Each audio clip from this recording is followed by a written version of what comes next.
Yo guys, Osubik here and welcome back to another video on my channel, and today I am doing the end of season Spurs Tottenham Hotspur review 2016-2017. Wow, where do I start? It's been a very long and eventful season. Spurs have played in every single competition available apart from the bloody Community Shield, because we got knocked out of the Champions League into the Europa League. So yeah, it has been a long season.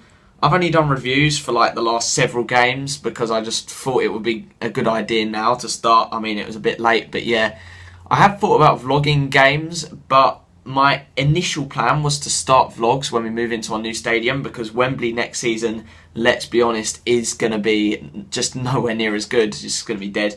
Also, I was talking to someone the other day, one of my mates, and he came across to me that there's actually a gap in the YouTube market for a Spurs fan TV, and that would I would absolutely love doing that. I can see it being a huge success. It's just, at the moment, I'm not a season ticket holder, so there's no point because I can't go to every match. Although it's actually a really good idea, and if I was able to, obviously I'd have to get permission from the club as well probably, but it would be so fun to do, and I would love to be a part of that if ever it happened, yeah. Anyway, on to the review of the season. So we're going to go by competition, so we may as well start with the League Cup. I went to the Gillingham game, and yeah, we won that 5-0. That was absolutely fine, but then obviously Poch wanted to save players for the Champions League and League at the time. So it's fair enough, we played a young side and we went out to Liverpool in, I think, the round of 16. And yeah, that was that. No big deal really. I was not fussed, although obviously losing to a big club, I always want to win the biggest games. But yeah, we moved on. Then I'm going to go on to Champions League, and when I saw our group, surely we can get out of this group. My aim was to qualify, not to come first. We had Moscow, who were in pot 1, funnily enough. Then Monaco were in pot 2, I believe. I don't even know, because then we also had Bayer Leverkusen, who are a very good side. So I originally thought that it would be us and Bayer that would go through. But how wrong was I? That is football for you. Look at Monaco. Everyone was saying at the time when we lost to them twice, Spurs are bottlers, of course. And now suddenly Monaco got to the semi-finals and won the French league for the first time in absolutely ages. Looking back now, I'm not so annoyed that we went out to Monaco, because yeah, they're just unbelievable with the team they've got at this moment. Not probably come next season, but yeah, Bayer, looking back now, but the 2 Bayer games where we didn't score against them, we lost at home 1-0 and drew 0-0 away. If we'd got say 4 points, if we'd won the home game, then we would have gone through. And that is where our worst performances came, and that was where we was let down. With the Moscow games, we won both and got the job done there. Obviously, that was against Lassina Traore, the huge 6'8" Ivorian. And yeah, for Toby, that was just easy. So we moved on to the Europa League, unfortunately. And in a way, we went out in the first round of 32, in the first 2 games that we had. And maybe, in a way now, if we was going to go out, it probably would have been a good time to go out. But then also, if we was going to win a piece of silverware this season, it was probably going to come from the Europa League.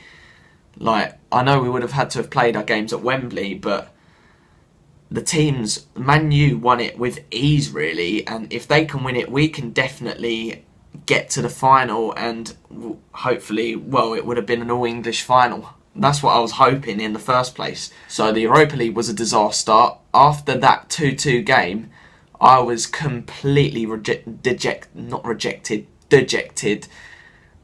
I think I did a review on that game. We just got really unlucky. Delhi obviously had his incident, and that just killed us. Moving swiftly on to the FA Cup, that was a brilliant thing to be a part of. I went to 3 games, I think it was. Yeah, I went to the Villa game, which was actually my deadest game of the season. We won 2-0, yeah, but there was literally, it was so boring. There was no, I usually love Spurs home, White Hart Lane atmospheres, but that one was dead. That was dead. Then came the 2 epic games. I actually went to 4 FA Cup games, I'll take it back. I went to the Wickham game, which was just, I found absolutely hilarious. I genuinely felt bad after the game, even though we dominated, obviously. Wickham, we won 4-3 and won it in the 96th minute. Wow, I didn't know what to say. That was very stressful. 2-0 down at half-time to them. League 2, come on. And then we had the Millwall game. That was a very fun game. Last cup game at White Hart Lane. One of the best atmospheres I've ever seen. And we won that 6-0. Then we marched on to the FA Cup semi-final at Wembley. I was there. And it just wasn't our day. It really wasn't. We didn't even play that bad. But we came up against Chelsea at their complete best. Clinical as f***.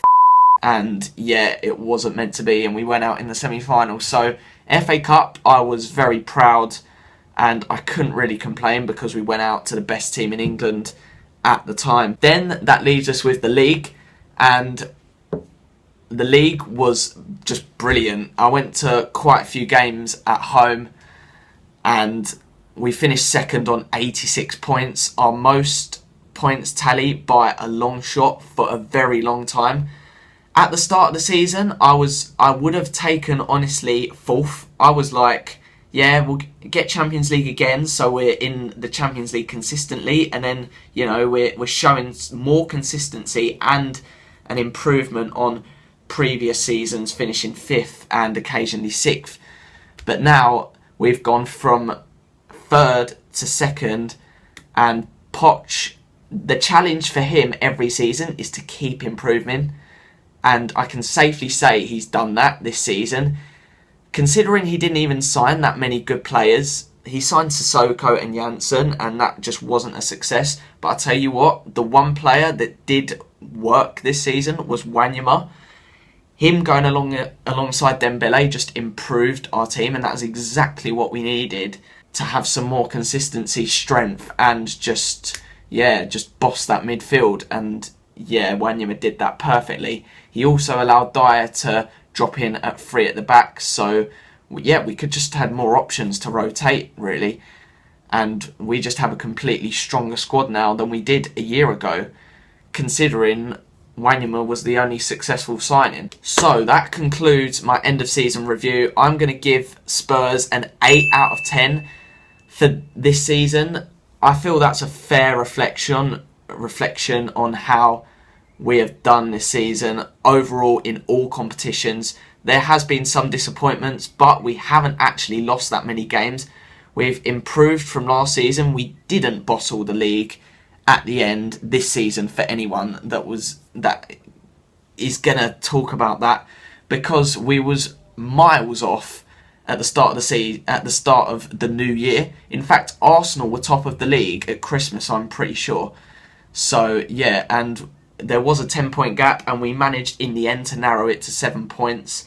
It did get to 4 at one point, and we could have narrowed it to 1, but yeah, we literally won, I think, 13 of our last 14 games, or 12 of our last 13. So you cannot complain. 8 out of 10 for this season. In the summer, I'm going to be doing some transfer videos, and hopefully there will be some new cool content, so stay tuned on the football front. Also, while I'm recording this, I've literally just heard that Cheick Tiote, the ex-Newcastle player, has just died of a heart attack, aged 30, so that is really sad, and I would like to send my condolences to his family, and I am sorry about that because I did use him on FIFA, and he was a great player for his strength, and he scored that amazing goal against Arsenal when they were 4-0 down to get it back to 4-4. So yeah, great player, and he will be missed. But that's it for today, guys. I hope you guys enjoyed. Leave a like if you did. Comment, share, follow my links below. Do whatever you want in the summer. Stay tuned, and I'll see you guys next time. Yo guys, Hotspur here, and welcome back to another video on my channel. And today, I'm joined again by Keely, and also her cousin Lily. And today we are doing the Whisper Challenge.